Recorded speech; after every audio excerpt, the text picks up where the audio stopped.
Me in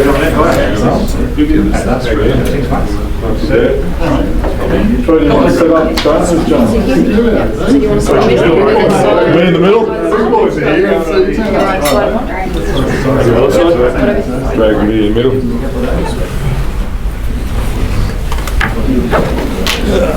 What room back here? No. They love to make it nice and tight.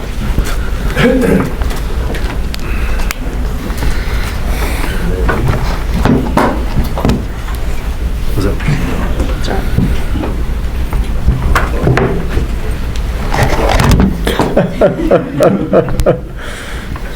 Do it again. It's on my way. It's got no chance. Thanks. Whenever you first question. Good. No introductions, James? Come on, you spent saying. Alright, how are you doing? Andre Lamanis and Right. Andrew Rogan. Andre, it must be really disappointing to hear the official word with Dante overnight. Yeah, it was, to be honest, a difficult experience to go through, just watching him go down firstly, and the, you know, when you saw it happen, it was one of those ones where it just sort of was a sickening feeling that it was going to be bad, and then seeing how devastated he was in the locker room afterwards as the realisation set in that it could be a significant injury was heartbreaking. You know, he's such a great kid, passionate to play for his country, and so certainly all our thoughts are with him, and we wish him well, obviously, for a speedy recovery. He's back there at Utah now. We've spoken to the guys at Utah. They are certainly rallying the troops behind him, and we'll give him all the support that he needs, and we also will give him whatever support that we can from this side of the world, and look forward to watching him get back on court over this next period of time. But certainly devastating for Dante. You know, that's who I feel sorry for. Andre, was it pretty clear in the rooms after that it was a serious one? Was Dante making it pretty clear that he thought it felt like a bad one? I guess he's never been through an injury like that before, so he wasn't. No, he really wasn't in a position to make that sort of a call. But just from, I guess, those around us who perhaps had a little bit more experience in seeing him go down, feared the worst, I guess, at that point. So it's unfortunate. It is what it is. But as we spoke to Dante, the important thing now is it's happened. The most important thing that he can do is try to get to a positive state in his mind in terms of recovery. You know, this is what I need to do. So it's day by day now, and get back to that point where he's able to get back onto court. Andre, will you replace him, and is Paddy an option, or is that ship sort of sailed, I guess? No, we'll always do what's best and right for the team, and so we'll just, I guess, go through that process. You know, we've been on a plane for 30 hours, so we're still just working through what is the right thing for us to do as a team. The reality is, at the moment, we have 11 guys. We're allowed to play with 12. Anyone that we bring in will not have participated in the European tour with us, and so we just need to assess if that's what's in our best option, in our best interest, to bring somebody else in. Obviously, bringing somebody else in, Paddy is a logical fit for us, given he knows the Boomers. He's obviously a very good player, and so we'll just work through that process. Andre, does it work out logistically to bring someone who's overseas at the moment into the group, or do you need to bring someone who's already in Australia because of time limits and all that sort of stuff? No, it's you know, obviously there's a sense of urgency around it, but our program right now is we're giving everybody a couple of days off. We don't gather again until Monday evening as a group, and so that gives us a little bit of time, and our first practice session back together is on Tuesday. So that gives us some time without it being something that we can stew on for too long. Have you spoken to Paddy to talk about his availability?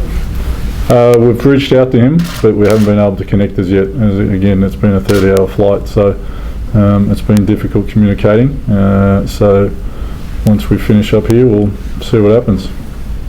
Andrew, what did you make of the European tour and your preparation leading into next Saturday night? I think it was positive. I think the end goal for us is to beat New Zealand in a 2-game series. So we went into the European tour with an open mind. The results weren't indicative of what we were trying to achieve. It's always nice to win, but coach was working with different lineups. We're doing different things throughout the game. I think we had a couple of not so good games and a couple of good games, but to get away, I guess, from Australia and start the tour in Europe, kind of limited distractions that we have off the floor, get that group together. It's been a great group.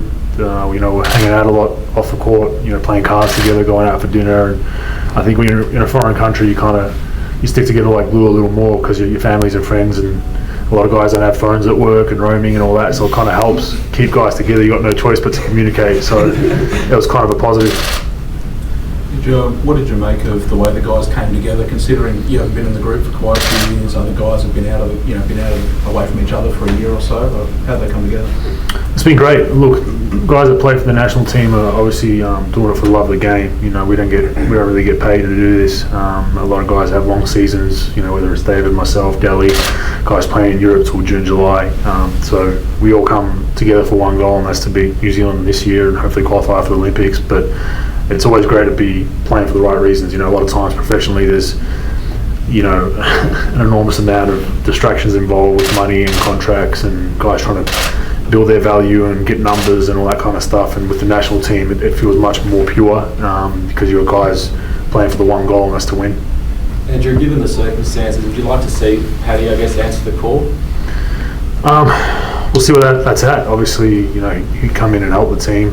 He's an NBA caliber player that's had a great run the last couple of years, so we'd be silly not to inquire and see what we can do. But right now, that's in NBA and Dre's hands, and they're trying to make contact and see where Paddy's head's at as far as it goes. And hopefully, we'll get a decision by Monday. The good thing is we do have some time to get that done. We have 3 days off, almost 3.5, 4 days off, and we start training again on Tuesday, so there's definitely some time to consider all the viable options.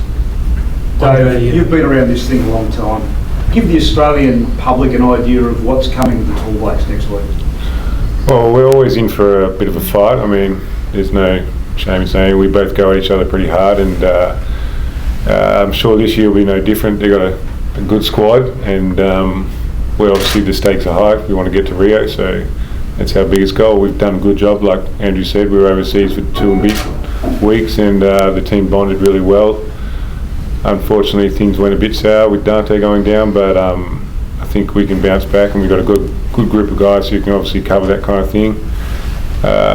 It should be a good game. I hear it's a sellout, which is a very positive thing for basketball in Australia. I think everyone will be behind it. I believe it's on national TV as well, which is going to be great. And it's good to see, basketball on the up a bit in Australia, and hopefully get a bit of momentum going up to Rio Olympics. What about Andrew, from your perspective? Sorry. I was just going to say, Andre, given a couple of sore bodies of Bogues and Brock at the last couple of games, if going into the series without having an international game using your sort of exact rotation that you'll probably be using, is that a concern for you at all? The obvious answer is you would have preferred to be able to, I guess, have a dress rehearsal as you would play the New Zealand game, but the reality is the reality. And what I'm particularly pleased with is the growth that we're able to show, I guess, over the course of the 4 games. And exactly why we went to New Zealand, as these two have already mentioned, is one, to build our team chemistry and our team culture and spend time together and go through the challenges of what it's like to be overseas and travel and all those sorts of things, and they just naturally, I think, bond the group closer together. But on the court as well, we've identified for us to be the team we want to be and have a chance of winning a medal in Rio is we need to get consistent quality games against quality opposition. And Lithuania and Slovenia are very, very good basketball nations, and so the opportunity to play those teams really gives you an opportunity to find out about yourself and where you're potentially exposed and weaknesses and all those sorts of things that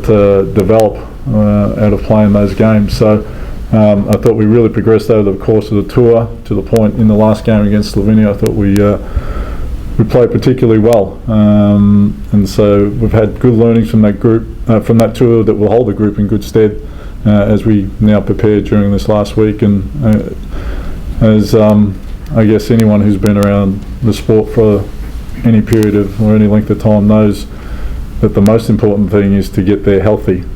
When the games are, the games that count are the ones where you need everybody healthy, and so that's what this week will be about for us now, is ensuring everybody's healthy and fine-tuning going in the Saturday night. Just going back to Dante, have you had any information as far as, like, is he going to be available for Rio, or is he having surgery next week? Oh, look, we're a long way from that. I did make contact with the Utah Jazz guys today. The first thing they need to do is wait for the swelling to come down before they can operate, apparently, but you might need to ask some medical people in the room those sorts of questions. At this stage, all we can do is support him and be with him for the journey. Andre, can you go, if you couldn't get Paddy, would you go with 11 players, or would you tap on an NBL guy or someone who's been in the Boomers previously? Yeah, again, we just need to work through that, exactly what that looks like, and again, the caveat always is what's in the best interest of the team. And this group has certainly, as we've all alluded to, spent time together building a synergy and a chemistry, and really comfortable with where we're at as a group of 11 now. Adding a piece to that needs to obviously add value as opposed to detract from value, and so again we just need to work through that. There's as you mentioned, there's some NBL guys sitting out there. There's a couple of guys that came to the university games. They know the stuff offensively and defensively. We run the same stuff university games and with the Boomers, so all those options, we just need to carefully work our way through them and not make any rash decisions. And does anyone else come in for training this week to boost the numbers or give you a few extra bodies, or do you just... Why are you after a gig, eh? You can be on the defensive unit. There's a couple of young kids around NBL guys. Does anyone come in, or do you just train with your 11? Again, for me, I like to have just our, the group. It's one of those things, bringing somebody in who doesn't know the system and can be more disruptive than anything else, and yet sometimes 12 bodies versus 11 bodies, you make those decisions. The obvious one is that Melbourne United are here, and so if we need some extra bodies to practice, potentially we will reach out, but I actually don't see it happening as we sit here, but never say never. What did you make of New Zealand's performance against Croatia? I actually did see them play the Croatian game. I thought they play as New Zealand do. They've got a good group that's been together for a long time, and they play well together, and we don't underestimate the competition that they're going to bring, but we're also very confident in ourselves that we also have a good team who is building our synergies, and that we will represent ourselves and our country well.